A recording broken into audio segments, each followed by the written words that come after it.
Hi everyone. I am Laurie. I'm a lead content designer at Hilton, where I work in a wider experience design team with lots of really cool UX and UI designers, user researchers, accessibility specialists too. So I'm based in Edinburgh in the UK.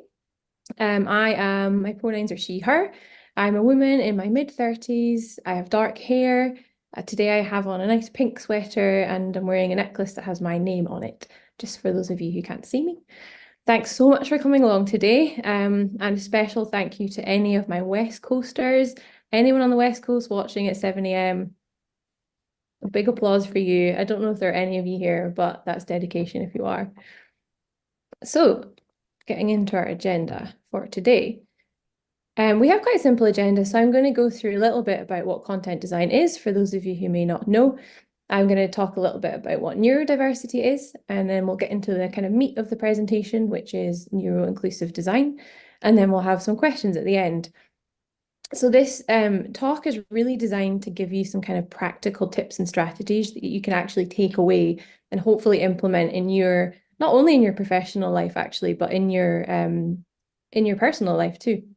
So hopefully that's what this will give you. So what is content design? As we will find out, content design is more than words.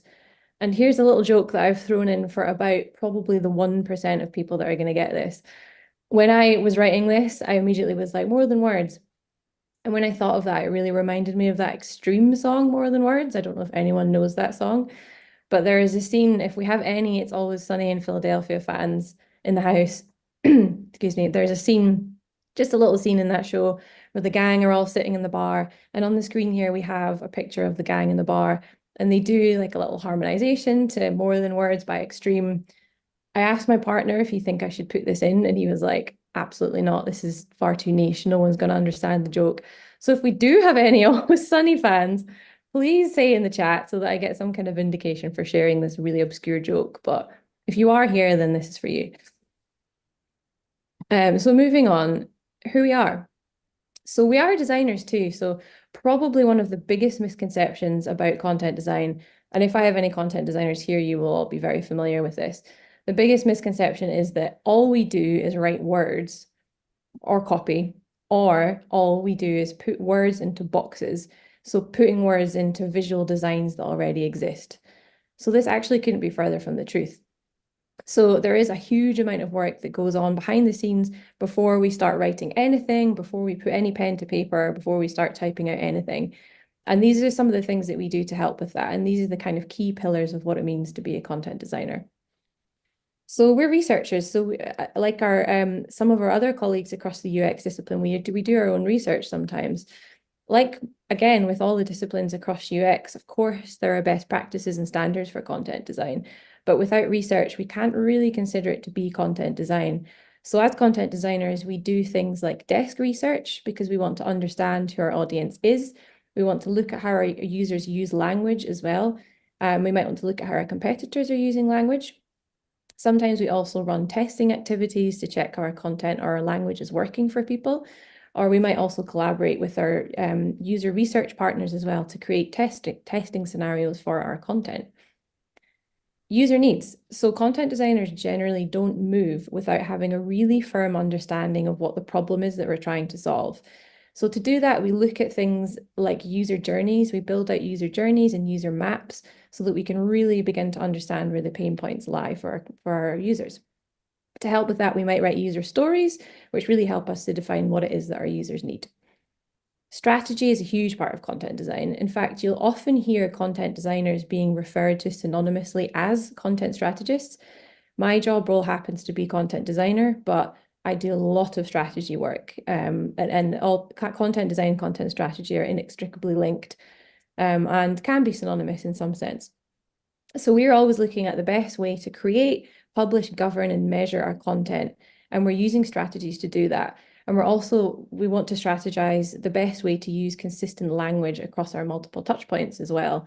So that might mean creating things like content style guides or looking at language best practices, and we're constantly kind of creating strategies and processes around that. We're also really big collaborators.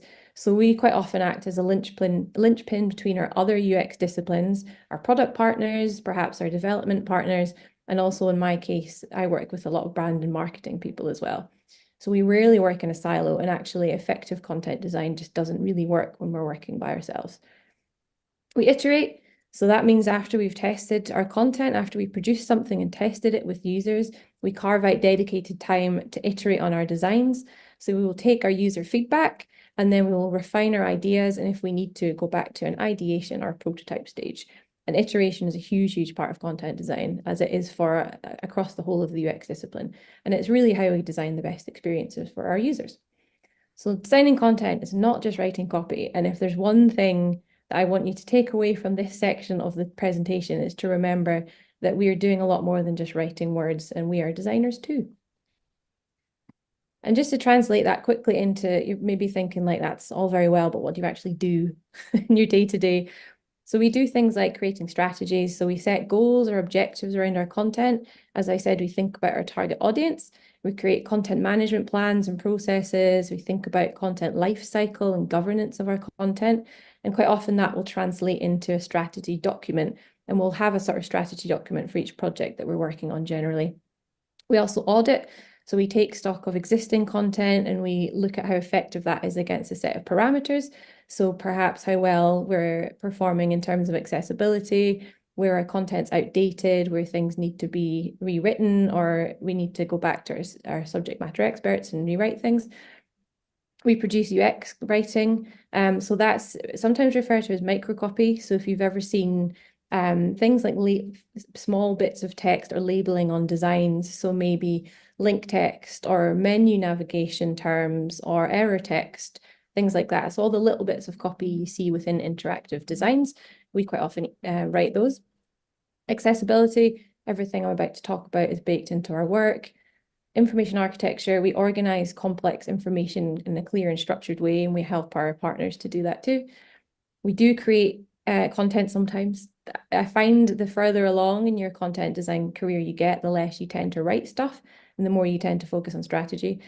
But we do write occasionally. We edit content too. We helped our UX partners to create prototypes and wireframes. So these are early versions of website structure and visual design. We're quite good at storytelling because we all generally tend to come from that background, and we have to advocate for ourselves a lot as content designers, and we can help other people to do that too.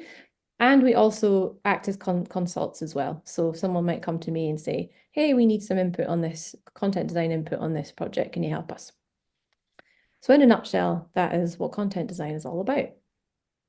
So now I'm going to move on to the neurodiversity section. So neurodiversity is a concept that recognizes and celebrates the natural variations in neurological functioning among people. It suggests that neurological differences such as autism, ADHD, or dyslexia and other conditions are simply variations of the human brain rather than pathologies or disorders that need to be fixed or normalized. And actually around 15 to 20% of the US population is considered to be neurodivergent. It's quite a big chunk of people. I've listed a few neurodivergent conditions here, but please know that this doesn't cover anywhere near the full range of the neurodivergent spectrum. I've just used these really as a few examples to help illustrate some of the points that I'll be making today. And I unfortunately don't have time to go into these in great detail, so I'm just going to cover a couple of the ones that might be less known. So we have ADHD. Most of you probably heard of that. It's attention deficit hyperactivity disorder. So some of the experiences that someone with ADHD might have are things like focusing on one task at a time. They may be more easily distracted by, for instance, a busy page. They also might find it more difficult to multitask or suffer from restlessness.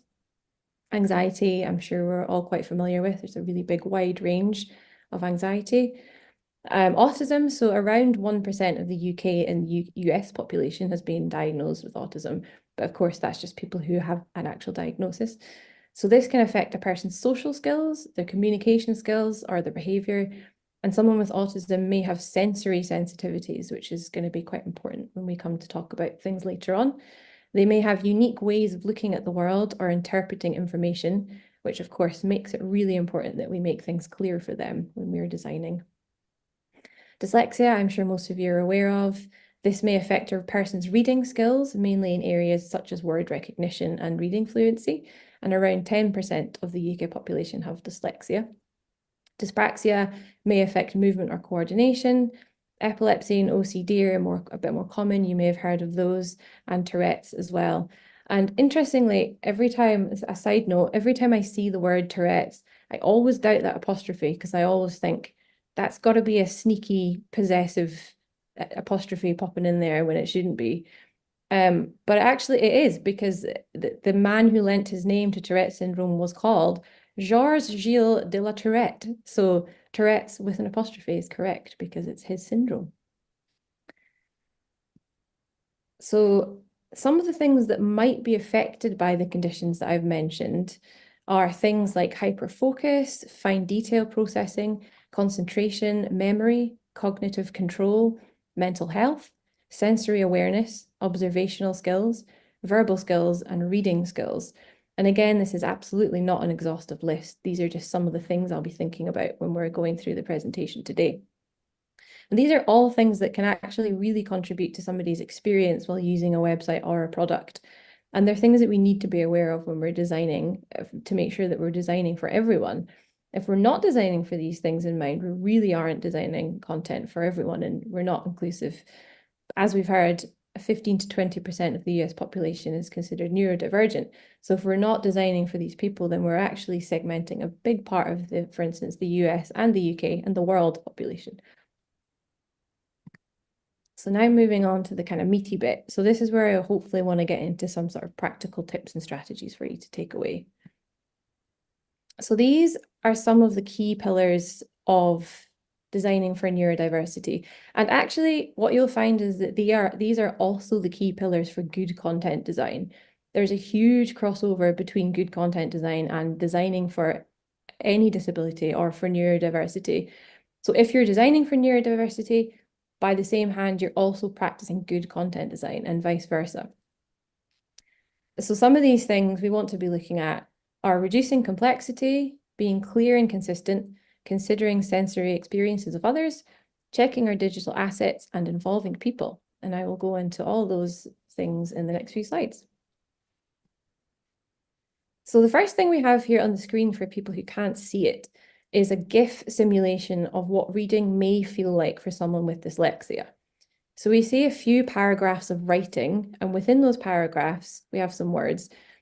The first and the last letter of each of these words is fixed, but the letters in between those letters are sort of jumping around. So it looks like the words are almost moving. And for those of you who can see the screen, if you try to read the words, actually you can see that your reading comprehension is drastically slowed. It takes a lot longer to understand what's being communicated.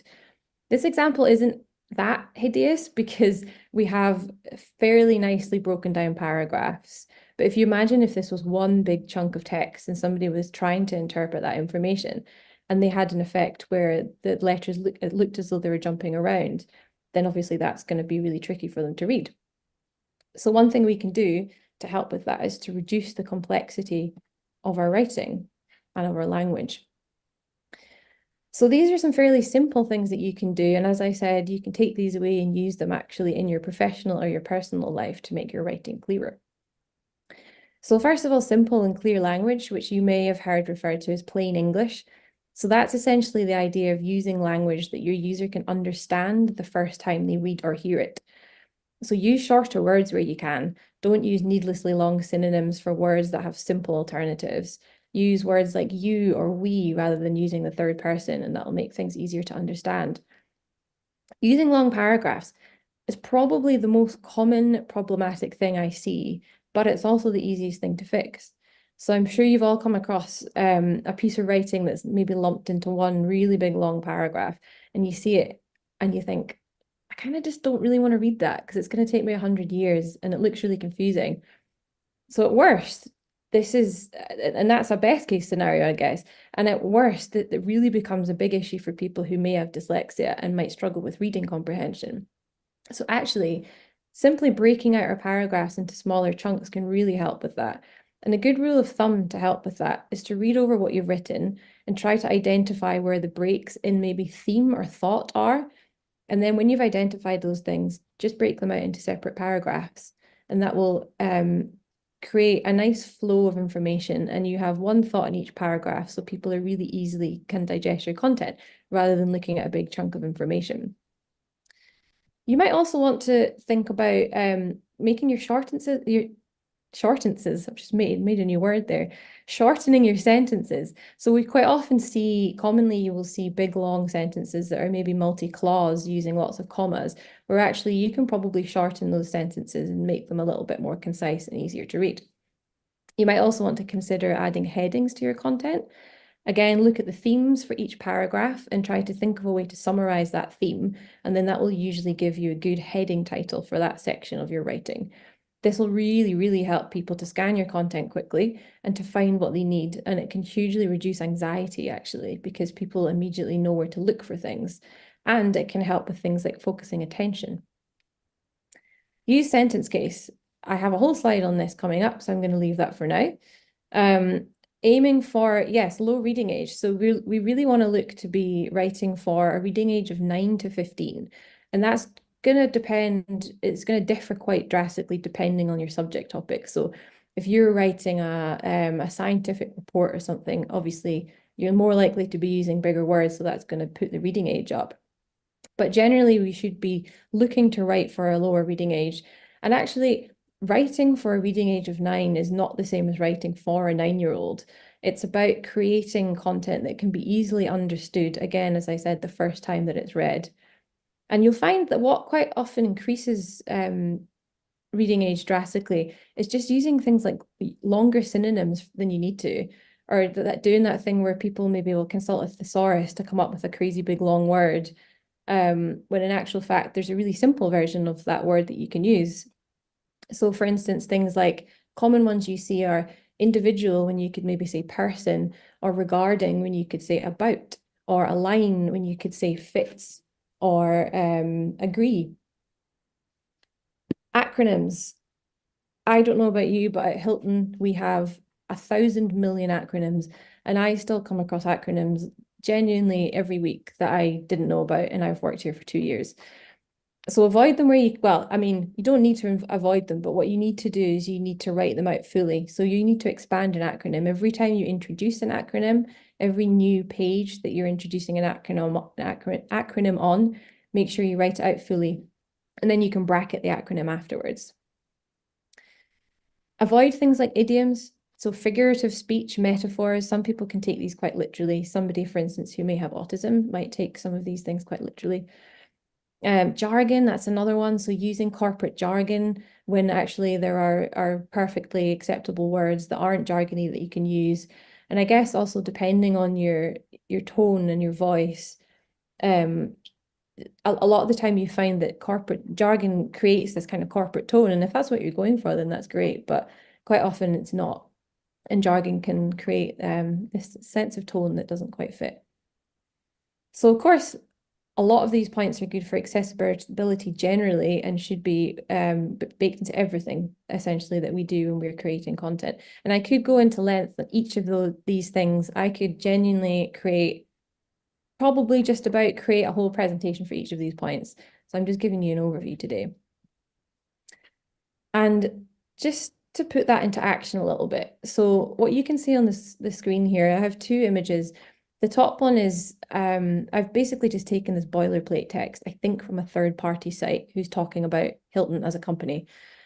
So we have a page title that says about Hilton, and it's just some generic information about Hilton. But in the first instance, we have this really long, chunky paragraph that has about 11 lines in it and has some links. And then the image underneath is where I have actually edited this content. And all I've done, I'll just caveat this by saying, I haven't touched any of the sentence structure here, any of the language. And the reason I've done that is to show you how easy it is. This took me less than 5 minutes to do, to show you how easy it is, even if you're bound by the wording. Say, for instance, you're working with somebody from legal and you can't change any of the words. You can potentially make this much, much easier to read just by adding in headings and bullet points. So before I went anywhere near publishing this, I would look at it and I would review the sentence structure, and I would cut sentences right down because they're really long, and I would probably change some of the words. But what you can see here is that immediately so much less intimidating. And if you think about that GIF simulation that we saw before of what it might look like for somebody with dyslexia, that's going to be so much easier for them to digest the second version if some of the words are moving around. It's also less anxiety inducing. It's much easier to find what it is that you need to find. It's also just a better way to get people to engage with your content. Like when I look at that first version, I think, "Oh, that's going to take me 84 years to read." But then when I look at the second version, suddenly it doesn't seem so bad anymore. And that's really going to help people who may have difficulty focusing on one thing at a time and who are actually quite intimidated by looking at a big block of text. And they might just turn away. They might just exit your website and go straight to a competitor. And it's just not a very nice experience for someone. So again, without changing any of the material meaning of that text, I've just added in some headings and a couple of bullet points, and it instantly is much more accessible. Title versus sentence case. This is a particular gripe of mine.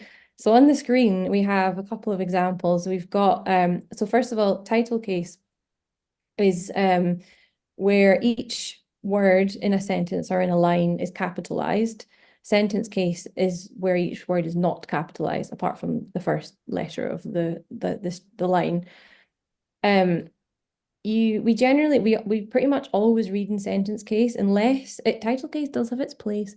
If you're talking about something like a proper noun or the title of a book or a film or a TV show, of course, we have to use title case. However, what often tends to happen is that I will see title case being used in web pages as page titles or as headings on a web page. And you don't really need to do that. And the problem with title case is that it's harder to read, and that's because we're not used to reading in this kind of pattern. So we predominantly read in sentence case. That's how we digest most of our content. Most of our words are written in sentence case. So when you're using title case, it actually adds comprehension time, and it quite often adds cognitive load when reading. And it can be confusing for people with dyslexia because it makes word patterns look different, understandably, and that becomes harder to perceive. And if you have a web page and you've got lots of different heading titles on the page, once you start using title case, that's going to get really confusing. Also, a thing that particularly annoys me about title case is that there is a lot of scope for it to be inconsistently used. So I have an example here. The heart of a great trip is a great stay. We have that written in title case, but we also have that written in incorrect title case. So that means essentially when you're using title case, prepositions and articles, so words like or it, of, or in, anything like that, or the, unless it's the first word in the sentence, should not be capitalized. But not a lot of people know that rule. So when they are using title case, they're using it inconsistently a lot of the time, which is kind of creating the worst of both worlds situation. And as us content designers know, consistency is key to a good experience. So using title case also just creates more scenarios where inconsistency can creep into our work. Title case gives me the ick. It just does. I'm just going to say it. And I feel like that could be the name of my book, which ironically would be in title case. So a simpler way to structure our titles and our page titles and heading titles is just to use sentence case. And that's going to be so much easier. It instantly becomes more scannable and it's more recognizable for everyone. So again, there are so many things I could go into here. I've just focused on a couple of things today because I think these are things that you can take away and hopefully implement in your day-to-day lives. But to sum up this section of reducing complexity, what can you do? You can go away and create a strategy. And I know sometimes strategy seems a bit like a scary word, but actually probably all that will involve is just looking at the content you have. Maybe create a spreadsheet, maybe take each page in your website if possible, stick that into the spreadsheet, and then look at each page individually and have a look to make sure that some of the things I've talked about are present in your writing. So are you speaking in plain English? Are your paragraphs huge and long and impenetrable? Are you using title case where you shouldn't be? Is your reading age low enough? And just check against your web page, check some parameters against your web pages and your documents, And there are some really quick ways that you can make quite tangible changes to your stuff. And actually, a really cool tool you can use is a website called Hemingway.com, where you can copy and paste any bit of text into their text editor, and it'll show you, it'll mark up in color where more difficult to read sentences or words are. And it also gives you a reading grade as well. So this one on the screen, I have a little screenshot of Hemingway. I took some text about why cats purr and shoved it into Hemingway, and it shows us where the more difficult to read things are. And the readability, this is grade 9, which is actually not too bad. I've seen some that are a lot worse, but that's really handy if you're not sure what level you're writing for. Stick it into Hemingway and it'll give you a sort of rough grade or age that your content's at. So moving on, as well as language, we need to create simple design experiences. So we need to make sure that our layout is clear and uncluttered so that the eye or the brain isn't distracted from the information that it needs. We also need to make sure that the flow of information on our pages or product is clear. So is it obvious where to look to get the information you need? Are your menus clearly labeled? I'm sure we've all been in that really annoying situation where you're on a website and you just need to do a task and you can't because you don't know where to look. You don't know which part of the site relates to which part of the task that you need to complete. So we need to make it really obvious where all of our links, our buttons, or our calls to action will take the user. And again, if we get this right, we can massively reduce the amount of cognitive load that we're burdening people with. And it also makes for a much less anxious and distracting experience as well. And again, at a very basic level, it increases the consumability of our content, if that's a word. Error text and link text, I've got a couple of slides on next. I'll come back to those. Another thing we want to do, we want to make sure we're not surprising the user by using any uncommon design patterns. So for instance, if you have a menu displayed differently, or a menu in 2 different locations, say on 2 different pages, that's going to be really confusing because people won't be expecting that. So we want to make sure that our page components are consistent across a full user journey and that they're not jumping around, and that we try not to change up our design elements too much within an experience. And again, this will just create a much smoother experience for everyone, and it will reduce cognitive load too. The aim really is to take the burden off the user as much as we possibly can. We also want to make sure that we're using the same terms and the same language to refer to the same things in a consistent manner too. So we don't want to be using various different terms for the same thing. It's also important that we're making sure that we understand the language that our users are using themselves so that we can reflect that back to them. This is actually where something like a style guide becomes really useful, because then you can introduce things like maybe naming conventions or specific rules around language use and guidelines. So again, just going into detail on a couple of these in the essence of time, a quick note on error messaging. The worst thing, one of them, there are many bad things you can do when you're creating error text, I believe, but one of the worst things that you can do, I think, is to blame the user. How many times have you been filling out like a mammoth form or something, and then you finally get around to the point where you submit it, and then you get a kind of passive aggressive error message that blames you, something like, oops, you broke this, or you did something wrong. And it's a horrible feeling because ultimately the proper proper usage of a system really lies with the system's creators and not with the user. So that's why it's really important not to blame them. Or even more annoyingly, you might get a really vague error message. So again, say you filled out this 24 field long form and you get a message that says, you hit submit, and then you get a message that says something went wrong. You did something wrong, but I'm not telling you what it was. So you have no idea what the issue is and you don't know what or how you're supposed to fix, and it's incredibly annoying. Technical jargon also isn't needed in an error message, so you don't really need to include things like error codes or anything that the user doesn't really need to know about. The user doesn't care about your error codes, they just want to understand what the problem is and how to fix it. So for that reason, you don't really need to put any unnecessary info into your error message.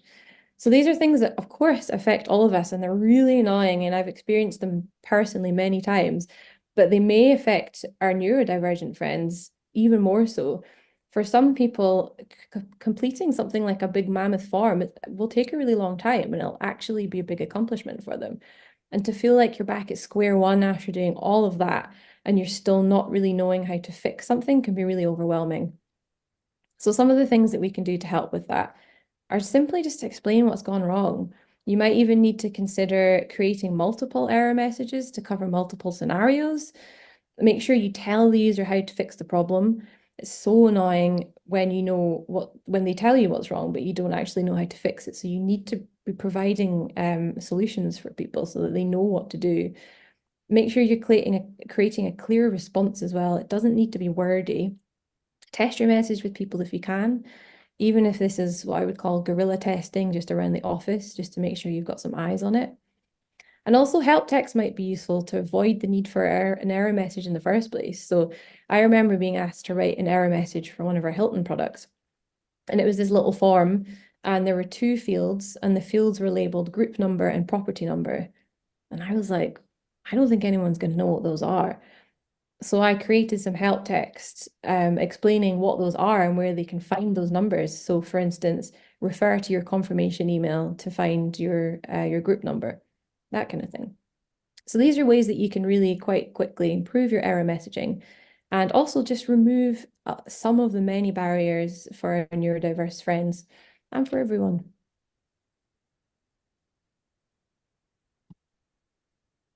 Link text, another easy one. A few things that you can do here. So you want to avoid what we would call naked links. Great name. So a naked link is essentially a link that doesn't have any link text associated with it. So for instance, www.com/en/locations/USA/Florida/Miami, some big kind of behemoth link that doesn't have any link text attached to it. So what we can do is we can put a cozy little jacket on that little naked link and we can give it some link text, such as in that case, maybe Hilton Properties in Miami. So not only does that just instantly look better on a page, but it's also way less distracting. It's more contextual, so people will be able to navigate your page better. And it's also really useful for screen readers. So often screen reader users will navigate a page by its links. So when they're flitting through all these links on a page to navigate it, and they hear www.www. over and over again without actually getting to the meat of what the link is about, it's going to be really annoying, and it loses the context surrounding the link as well. Any platform worth its salt should enable you to add link text, so there's no excuses. Teams has it, Word, Excel, Gmail, Outlook. Sadly, not social media. I don't think Facebook and Instagram, things like that, allow you to do link text, as far as I know. Try to avoid click here, first of all, because not everyone's clicking. So sometimes accessibility tools mean people aren't physically clicking buttons. Also, we tap on our mobiles. We don't click a lot of the time. But also this idea of here gives no indication as to where the user is going next. So it can be quite anxiety inducing and annoying not to know where you're going. And it can be really distracting not having a clearly set out path, especially when you're trying to complete a task.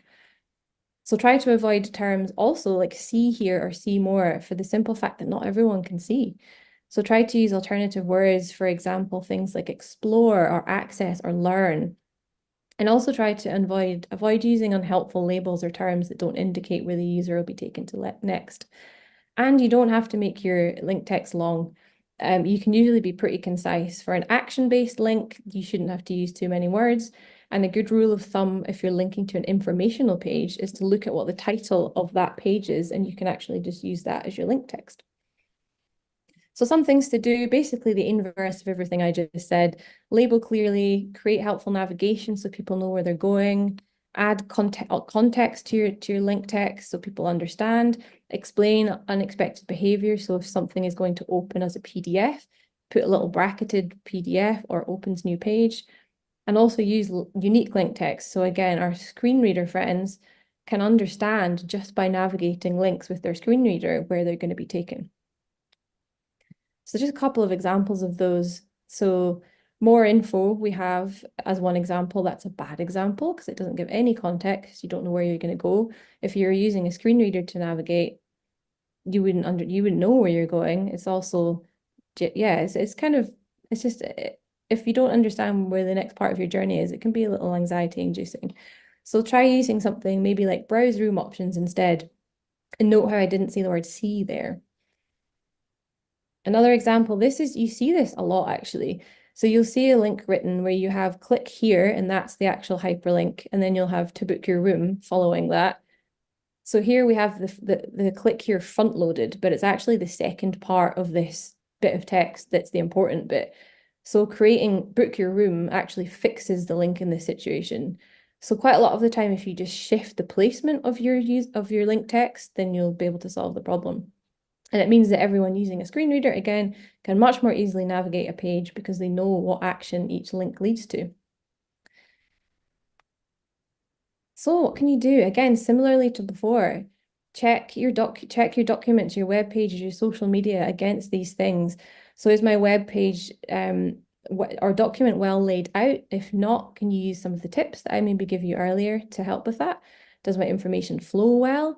Am I putting unnecessary burden on my user by writing vague or blamey error messaging? Am I creating barriers to this information? Are my design patterns creating sensory overload, or are my links naked or confusing? A quick note on sensory experiences. So these are some of the sensory experiences that might go alongside, that might be prevalent for our neurodivergent users. So common causes of sensory overload for people with, for example, ADHD or autism might include bright noises, many noises, bright colors, extreme color clashes, cluttered design, information overload, or too many things happening at once. So to help with this, we want to avoid things like overlaying text on top of images, which is terrible for accessibility anyway. We also want to avoid too many images generally, because that might lend itself to a cluttered design. Or we want to avoid introducing too many things on a page. Home pages, for example, can be quite bad for this. So there are too many options to choose from, and possibly you get yourself into an endless scrolling cycle as well. For sensory considerations, we also want to avoid videos that autoplay. So this can be really distracting and it can create sensory overload. We also don't want any flashing images on our pages because these might be a trigger for people with epilepsy.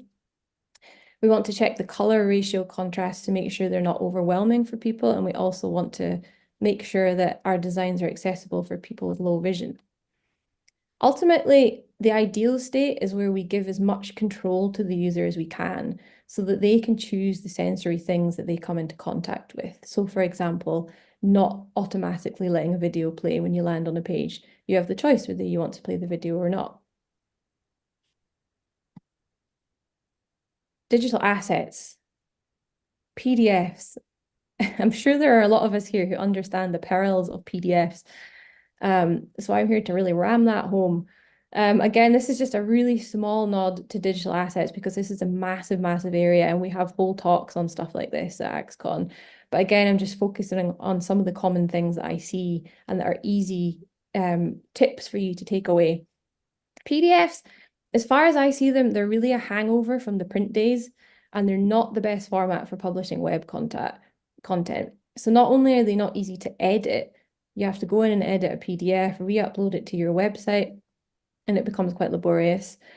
They can easily become out of date for that reason. But not only that, they're just generally not very accessible. So quite often they have a lot going on in their design, images, colors, design elements. They're kind of made to look pretty. So quite often the main focus isn't on the communication, but on the design itself. And all of that is not lending itself very well to the experiences of our neurodivergent friends. And also, they take people away from your site at a very basic level. If you link out to a PDF, you're taking people out of the experience, out of your site experience. They also tend to be really big and they're not very easy to navigate. You can make PDFs accessible by applying some of the principles I've talked about today, or maybe by using an integrated PDF accessibility checker, or even having somebody remediate it for you. But I would strongly advise against using PDFs where you can. And actually, one thing you can consider is to convert your PDF content into HTML content.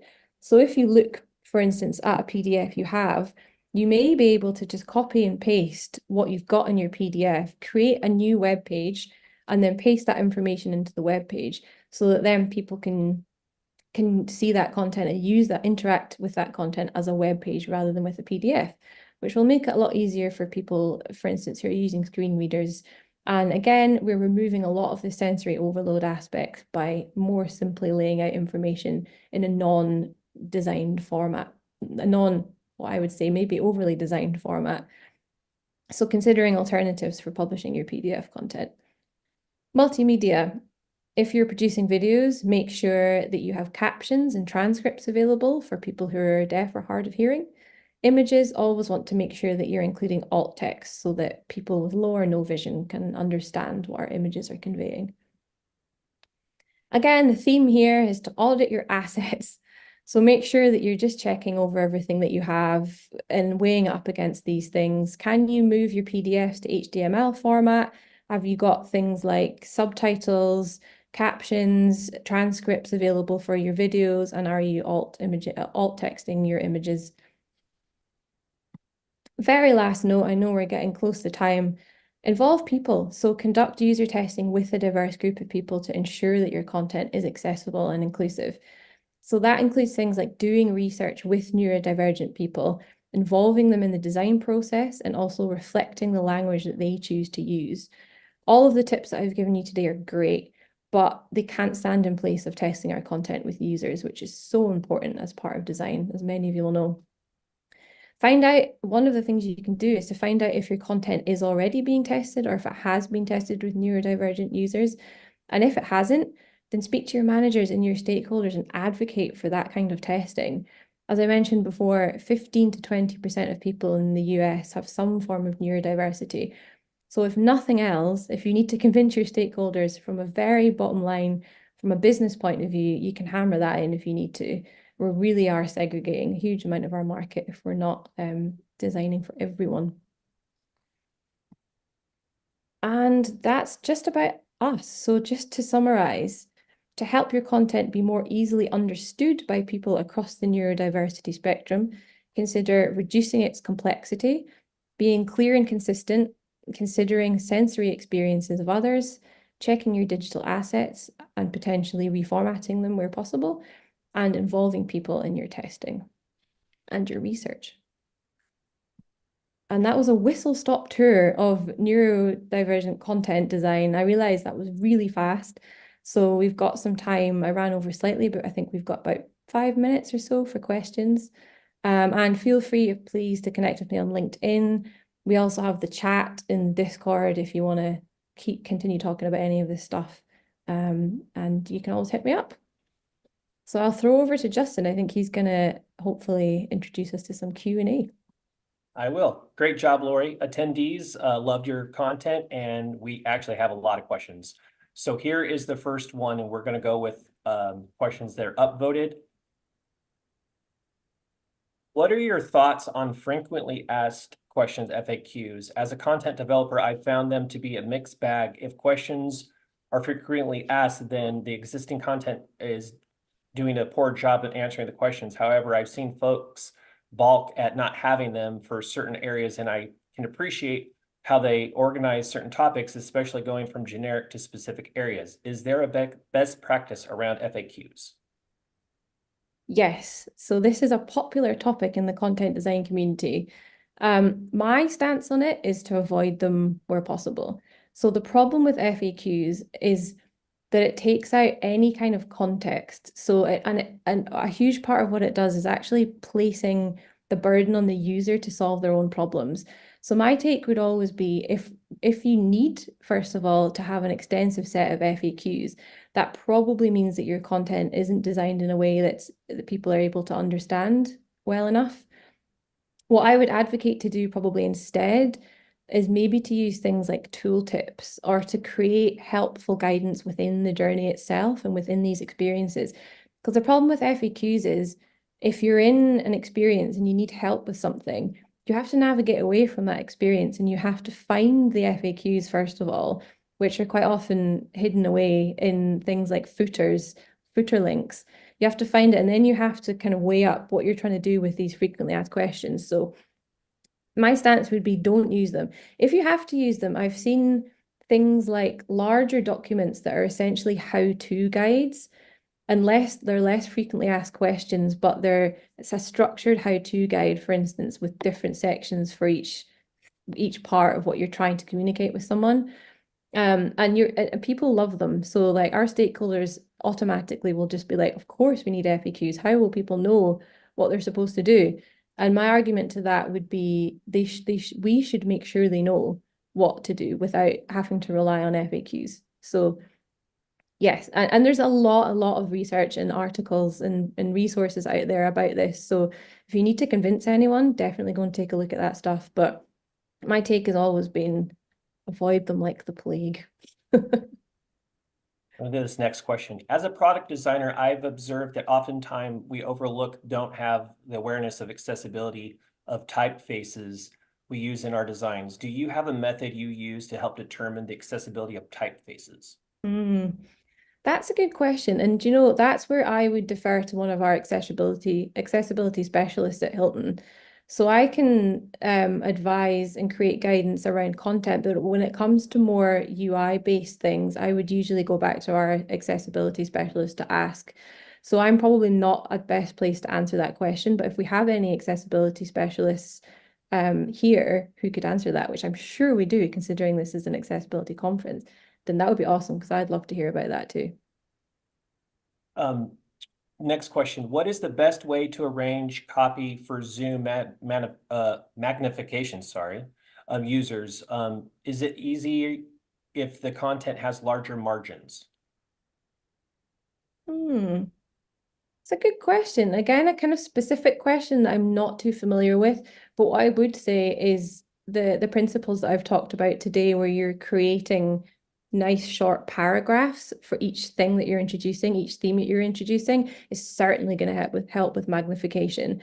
Because if you imagine you have a big chunk of text and somebody zooms right in, they're very quickly going to lose the context of where they are in that big sea of text and words. And also creating things like headings is really going to help with that, because if you're zooming in and you can move around and you can see headings, you're instantly more likely to understand which part of the page you need to look at to get the information that you need. So I'm not sure about the margins aspect of that question, but certainly a lot of the things I've talked about, just simplifying the design of your page, making sure you're including white space so that not being too image heavy and not having big chunky paragraphs is really going to help when people are using magnifying tools. Going to get a couple more questions before we end. Do you have any thoughts on how to make content design more accessible for neurodivergent content designers?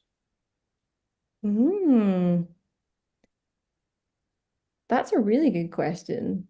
I'd be interested to know specifically what things you would like to be more accessible. Um, I think like also depends if you're at what part of your career you're at, maybe, because I would suggest there are things like maybe taking on a mentor or maybe finding other people who are neurodivergent content designers and seeing if you can mentor with them. It's not so I haven't unfortunately worked with any content designers who are neurodivergent. I would love to, and I think it's something we absolutely need. So I would 100% encourage you to do that if it's something that you're interested in doing, because I think having people that are creating and designing things that are also having these experiences is so important.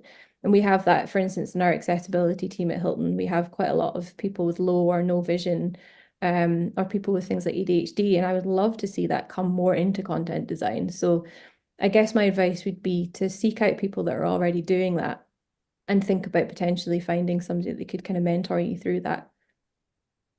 Again, thanks to Lori Cameron Back for a great session. A friendly reminder, you can continue the conversation on our community Discord. If you haven't already, you can join via the link posted in chat. Be sure to also share your experiences on social using the hashtag AXCON. Enjoy the rest of AXCON. Awesome. Thanks so much, everyone, for tuning in. I hope you enjoyed it.